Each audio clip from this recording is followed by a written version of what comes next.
शादी को महज कुछ घंटे गुजरे थे। दूल्हा दुल्हन रूम के अंदर थे, पूरा रूम सजा हुआ था, दोनों एक दूसरे के साथ सुहागरात मना रहे थे। लेकिन उसी बीच कुछ ऐसी घटना घटती है रूम के अंदर कि दूल्हा अपनी नई नवेली बेहद ज़्यादा खूबसूरत दुल्हन, जिसकी उम्र महज 17 साल थी, उस दुल्हन को दर्दनाक तरीके से उसके सर को ज़मीन में मार मार कर उसकी हत्या कर देता है और फिर लाश को पैक करता है और बड़े ही शातिराना तरीके से कूड़े के ढेर में ले जाकर लाश को छिपा देता है। दो दिन गुजर जाते हैं, किसी को भी कानो कान खबर नहीं थी, लेकिन फिर पुलिस उसको पकड़ती है और जब वजह बताता है, पूरी कहानी का खुलासा होता है, तो हर कोई दंग रह जाता है, क्योंकि सवाल था कि शादी के बाद ऐसा क्या हुआ जो दुल्हन की हत्या कर दी। और जब आप इस पूरी कहानी को सुनेंगे तो आपको इस घटना से बहुत कुछ सीखने को भी मिलेगा और जब पूरी घटना सुनेंगे तो आप दंग रह जाएंगे। तो चलते हैं और इस घटना को शुरू से लेकर आखिर तक जानते हैं। वीडियो को आगे पीछे स्किप बिल्कुल ना करें। तो चलते हैं। तो दोस्तों, मेरा नाम माज है। उम्मीद है कि आप सब अच्छे होंगे और सुरक्षित होंगे और शायद आप लोगों को मेरा नाम याद हुआ हो। जिसको याद हुआ है नीचे कमेंट बॉक्स में कमेंट कर दीजिएगा। और जितने भी लोगों ने इससे पहले वाली वीडियोस में कमेंट्स किए हैं, उनके कमेंट्स को हम इस वीडियो के आखिर में पढ़ेंगे। तो अगर आपने कमेंट्स किया है तो वीडियो तक आखिर तक बने रहें, और नहीं किया है तो जल्दी से नीचे जाएं, अपना नाम लिख दें, कहाँ से हमारी वीडियो को आप देख रहे हैं और कब से देख रहे हैं। तो चलते हैं और आज की घटना की तरफ बढ़ते हैं। घटना जो तेलंगाना है, वहाँ का हैदराबाद एक ज़िला है और वहीं का मियापुर स्टेशन है, पुलिस स्टेशन। 10 नवंबर की सुबह का टाइम था और उसी बीच लगभग 10 से 11 बजे के टाइम एक महिला थाने में पहुंचती हैं और वो बोलती हैं कि उनकी 17 साल की बेटी, जिसका नाम नेहा है, और वो 8 नवंबर से गायब है। जो एसएचओ साहब थे वो पूछते हैं कि आखिरी बार आपने कब देखा था, किसके साथ गई थी। जाहिर सी बात है ये पूछा जाता है। तो वो बताती हैं कि वो निकली थी अपने दोस्त के पास जाने के लिए, लेकिन सुबह निकलने के बाद शाम के टाइम उसका फ़ोन मेरे पास आया और 8 नवंबर की शाम उसने मुझसे ये बोला कि मम्मी, मैंने शादी कर ली है और जो मेरा दोस्त विघ्नेश है उसके साथ मैंने शादी कर ली है और मैं उसी के साथ रहूँगी और हम लोग कल आ जाएंगे। और उसी बीच जो उसका विघ्नेश जो बॉयफ्रेंड है जिससे उसने शादी की है, उसने फ़ोन नेहा से ले लिया और उसने मुझसे बोला कि हाँ आंटी, हम लोग कल आएंगे, मैंने नेहा से शादी कर ली। इतनी बात होती है, फ़ोन कट हो जाता है। मैं थोड़ा सोच विचार में डूबी हुई थी कि लगभग 1 से 1.5 घंटा गुजरा ही था कि उसके बाद फिर एक लड़की का फ़ोन मेरे पास आता है और वो लड़की बोलती है कि आंटी, नेहा आपके साथ है या नहीं है। और साथ में विघ्नेश भी था। विघ्नेश बोलता है कि हम लोग यहाँ पर है, नेहा यहाँ से निकल गई है, नेहा आपके पास पहुँची। और उसी बीच मुझे शक होता है कि अभी तो थोड़ी देर पहले ये नेहा उसके साथ थी और बोल रही थी कि उसने शादी कर ली है, और अब ये लोग नेहा के बारे में ही पूछ रहे हैं और मैं परेशान हो जाती हूँ। फिर मैं अपनी बेटी को ढूंढने के लिए निकलती हूँ। दूसरा दिन लगता है, दूसरे दिन ढूंढती हूँ, विघ्नेश के पास पहुँचती हूँ, उससे पूछताछ करती हूँ और आखिर ये सब कुछ मैं अपनी बेटी को चारों तरफ ढूंढ रही थी, हर किसी से पूछ लिया। फिर मुझे लगता है कि शायद नेहा विघ्नेश के साथ होगी। विघ्नेश यहीं जो मियाँ ये तुक्कूगुड़ा जो रोड है उससे आगे रहता है और विघ्नेश को ढूंढने के बाद जब विघ्नेश मिलता है तो वो यही बोलता है कि मुझे नहीं पता, नेहा मुझसे शादी करने की बोल रही थी, वो मजाकों में उसने कॉल किया था और उसके बाद वो चली गई थी। नेहा मुझसे प्यार करती थी, मैं खुद नेहा को ढूंढता फिर रहा हूँ, तभी तो मैंने आपके पास कॉल किया था। तो मैंने उससे पूछा, अगर तुम नेहा को ढूंढ रहे हो तो तुम्हारा 8 नवंबर के बाद 9 नवंबर को कॉल तो बिल्कुल नहीं आया, ना आज कॉल आया, और नेहा का फ़ोन तो स्विच ऑफ है। जब ये बात सुनते हैं जो एसएचओ साहब थे, वो सुनने के बाद फ़ौरन शक होता है उनको विघ्नेश के ऊपर। उनको लगता है कि शायद विघ्नेश ने ही नेहा को छुपा रखा हो, क्योंकि नेहा नाबालिग है, 17 साल की है और नेहा से तो शादी उसकी नहीं हो सकती। और फ़ौरन जो कोतवाल साहब थे वो टीमें लेकर विघ्नेश के यहाँ पर पहुँचते हैं। उसके घर पर दबिश देकर विघ्नेश को गिरफ्तार कर लिया जाता है। अब उसको पकड़ा जाता है। विघ्नेश की उम्र लगभग 24 साल है और जैसे ही विघ्नेश से पूछताछ की जाती है कि नेहा कहाँ पर है और विघ्नेश के बारे में पता किया जाता है, तो पता चलता है कि विघ्नेश तो शादीशुदा है और यहीं पर रहता है किराए के मकान में। अब जाहिर सी बात है, नेहा इसकी प्रेमिका हुई तो नेहा कहाँ पर है। जब विघ्नेश से सख्ती से पूछताछ की जाती है तो वो बोलता है कि नेहा की उसने हत्या कर दी और नेहा की जो लाश है वो कूड़े के ढेर में दबी हुई है। फ़ौरन उससे पूछा जाता है कहाँ पर।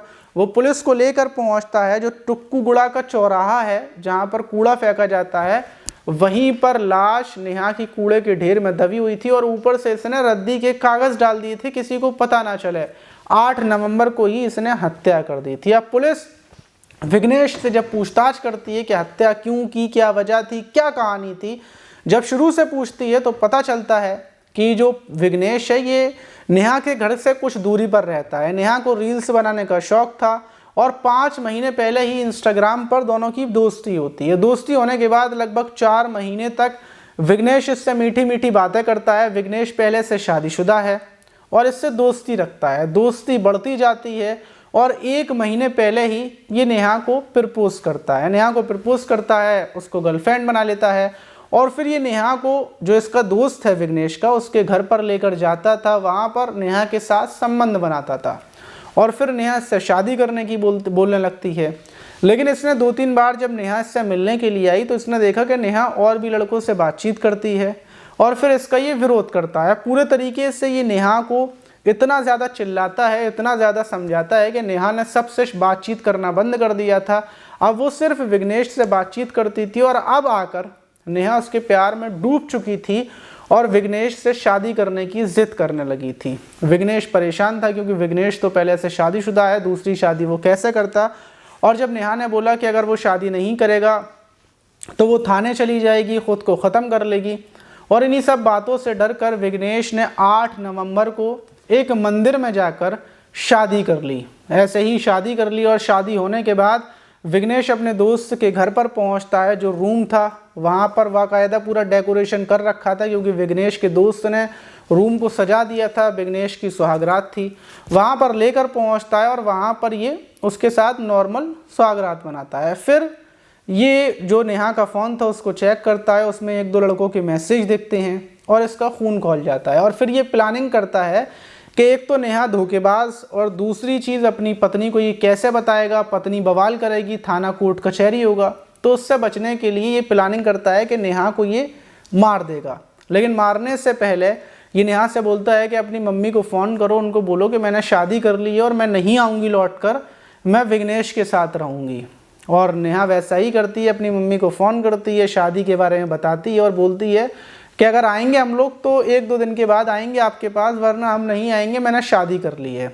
और फ़ोन काट देती है। और उसके बाद विघ्नेश बताता है कि फिर ये नेहा के सर को पत्थर से मारता है और मारने के बाद तड़पा कर नेहा की हत्या कर देता है। हत्या करने के बाद ये अपनी पत्नी को फ़ोन करता है, उसको बताता है कि ऐसे ऐसे लड़की शादी की ज़िद कर रही थी, मैंने उसको मार दिया, ख़त्म कर दिया। और अपने दोस्त को भी बता देता है। पत्नी और इसका दोस्त वहाँ पर पहुँचते हैं और फिर लाश को छिपाने की प्लानिंग करते हैं, एक बोरे में लाश को रखते हैं और रात के टाइम ही जो टुक्कूगुड़ा कूड़े का ढेर है वहाँ पर पहुँचते हैं। विघ्नेश कूड़े का ढेर हटाता है और लाश को बीच में रखकर चारों तरफ से कूड़े के ढेर में दबा देता है। इनको लग रहा था कि मतलब पुलिस तो नहीं पकड़ पाएगी, लेकिन ऐसा तो कोई इन्होंने काम किया नहीं था कि पुलिस को बहुत मेहनत करनी पड़ती। सीधा सा मामला था, पुलिस ने विघ्नेश, उसकी पत्नी और उसके दोस्त को, तीनों को गिरफ्तार कर जेल भेज दिया। वहीं जब ये नेहा के परिवार को पता चला तो नेहा के परिवार का रोते रोते बुरा हाल है। लेकिन इसमें गलती सिर्फ विघ्नेश की नहीं है, विघ्नेश तो था ही गलत, उसने हत्या कर दी, लेकिन नेहा की हत्या में माता पिता की भी बहुत बड़ी गलती है क्योंकि महज 17 साल की बेटी थी, वो रील्स बनाती थी, लोगों से बातचीत करती थी, लेकिन परिवार को कोई होश नहीं था। बस परिवार को इतना पता था कि हमारी बेटी मासूम है, सीधी है, वो किसी से बातचीत नहीं करती। लेकिन उन लोगों ने ये नहीं सोचा कि इस टाइम पर दुनिया में षड्यंत्र चल रहे हैं, आपके बच्चों को, आपकी बेटियों को फंसाने के लिए अलग अलग तरह की प्लानिंगें चल रही हैं। कोई बहन बनाता है, कोई दोस्त बनाता है, और जब अपने आप अपनी तरफ इंसान खींच लेता है तो उसके बाद रिश्तों को बदल दिया जाता है। और फिर ऐसा ही होता है। अगर नेहा के परिवार ने उसके ऊपर नज़र रखी होती, उसके फ़ोन को बार बार चेक किए होता, तो नेहा शायद विघ्नेश के झांसे में ना फंसती और विघ्नेश से वो बच सकती थी। तो सबसे बड़ी बात है कि अगर आपने अपने बच्चों को फ़ोन दिया है, ख़ासकर लड़कियों को, तो उनके फ़ोन को आप बार बार चेक करते रहें कि वो किससे बातचीत कर रही हैं, वो कॉल पर किससे बातचीत कर रही हैं। अब नेहा पूरे दिन विघ्नेश से चैटिंग पर बातचीत करती थी, लेकिन माता पिता ने ध्यान नहीं दिया कि वो किससे बात करती है, किससे बातचीत में लगी रहती है। अगर ध्यान देते तो क्या हो जाता, आप बताइए। कमेंट बॉक्स में आप ज़रूर बताइएगा। और बात करते हैं उन लोगों की जिन लोगों ने इससे पहले वाली वीडियोस में कमेंट्स किए हैं, उनके कमेंट्स को पढ़ते हैं। और पहला कमेंट किया है सना खान ने, अस्सलाम वालेकुम भाईजान। वालेकुम अस्सलाम सना खान। और स्माइलिंग व्यापार बोल रहा है, अस्सलाम वालेकुम भाईजान, कैसे हो? Big fan, love you bro. वालेकुम अस्सलाम स्माइलिंग व्यापार, लव यू टू। और यूज़र बोल रहे हैं, माज भाई आप कैसे हो? बहुत गम भरी कहानी है। मैं अजय अहमदाबाद से। बिल्कुल अजय भाई। और अफरोज़ खान बोल रहे हैं, अस्सलाम वालेकुम वरहमतुल्लाहि। माज भाई कैसे हैं? मैं लखनऊ से हूँ। और वालेकुम अस्सलाम अफरोज़ खान, और हम आगरा फ़िरोज़ाबाद से हैं। साबिर खान बोल रहे हैं, अस्सलाम वालेकुम भाईजान, क्या हाल है? मैं सऊदी में रहता हूँ भाई साहब। अच्छा, वालेकुम अस्सलाम। और साबिर भाई आप सऊदी में क्या करते हैं? सऊदी में कोई जॉब वॉब हो तो मुझे भी दिलवा दो। और हमारे दोस्त अयान भाई बैठे, इधर आओ अयान भाई। देखिए हमारे दोस्त अभी बज रहे हैं 12:26 हो रही हैं, और मतलब लाइव कमेंट चल रहे हैं। हाँ भाई, जॉब करोगे सऊदी में? देखिए अयान भाई का भी एक चैनल है। इनका चैनल कौन सा वाला है? इधर देख के बता यार। इनका चैनल एक कबूतरों का चैनल है, और कौन सा वाला है? कौन सा चैनल है? ग्रीन चैनल वाला यार। कौन सा वाला? अच्छा, ई ग्रीन। चलो तो बता देना, हम लगा देंगे चैनल। और ब्लू गर्ल बोल रही हैं, अस्सलाम वालेकुम माज भाई, मैं रोज़ आपकी वीडियो को इंतज़ार करती हूँ, आपकी स्टोरी सुनना पसंद है। तो ब्लू गर्ल वालेकुम अस्सलाम। और आप लोगों का, सब लोगों का शुक्रिया कि आप लोग मेरी वीडियोस का इंतज़ार करते हैं। और ये बोल रहा है, मेरा नाम संतोष है, मैं छत्तीसगढ़ से हूँ। मुझे आपकी वीडियोस बहुत अच्छी लगती हैं, पर कभी कभी ये सब सुनकर यकीन नहीं होता है कि इंसान कहलाने के लायक नहीं है। बहुत कुछ सीखने को मिलता है आपकी वीडियोस से। थैंक्स की क्या बात है भाई। और सबसे बड़ी बात है कि आप वीडियोस से सीख लेते हैं। लोग कुछ सीखते हैं करने के लिए, कुछ सीखते हैं बचने के लिए, तो इंसान के ऊपर है कि वो कैसे सीख रहा है। और अरशद बोल रहे हैं, अस्सलाम वालेकुम माज बेटा, मेरा नाम जरीना खातून है, मैं आपका व्लॉग यूपी बस्ती से देखती हूँ। ये आईडी अरशद के नाम पर है। अच्छा जी, बिल्कुल जरीना खातून जी, मतलब आप तो मुझसे बड़ी होंगी शायद। और ये बोल रहे हैं, अस्सलाम वालेकुम भाईजान, मैं मुमताज़ बहराइच ज़िले से हूँ, आपकी सारी वीडियोस देखती हूँ। और रमेश कुमार बोल रहे हैं, झूठा दिखावा करने वाला हमेशा पछताता है, शर्मिंदगी का सामना करना पड़ता है, जितना हो सके खुश रहें। और रमेश कुमार चंडीगढ़ से। बिल्कुल रमेश भाई।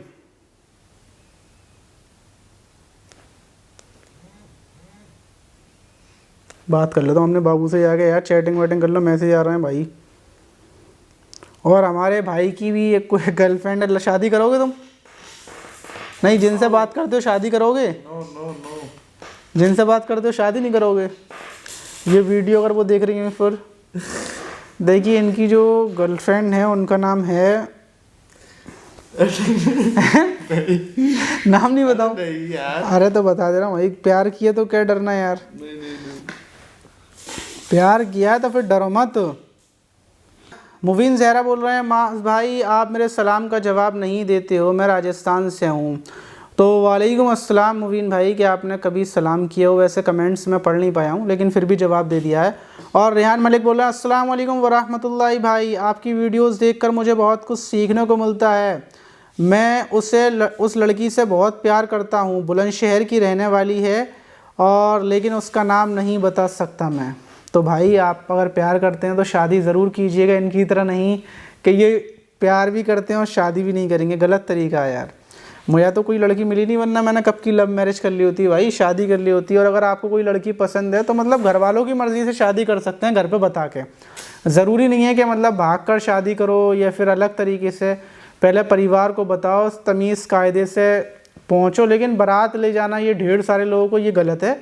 सिर्फ छोटी मोटी शादी होनी चाहिए जिसमें 10, 15, 20 लोग हों, और किसी के ऊपर भी भारी ना पड़े। लोग आते हैं एक दिन का खाना खाने के लिए, और लोगों के ऊपर सालों तक कर्जे रह जाते हैं सिर्फ 1 घंटे के खाने के लिए, एक टाइम का खाने के लिए।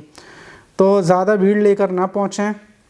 और फिलहाल में ये वो कमेंट्स जो इससे पहले वाली वीडियोस में लोगों ने किए थे, अगर आप चाहते हैं कि आपके भी कमेंट्स को हम पढ़ें और हमारे अयान भाई को आप लोग कमेंट्स में इनको हिदायत दें कि ये शादी कर लें, जिस लड़की से ये बातचीत करते हैं उससे शादी नहीं करने वाले हैं, तो आप जल्दी से नीचे जाकर कमेंट्स कर दें। अगली वीडियो में आपके कमेंट्स को पढ़ा जाएगा। कुछ और बोलना चाहोगे? फिर बाद में मत बोलना कि शादी नहीं करोगे।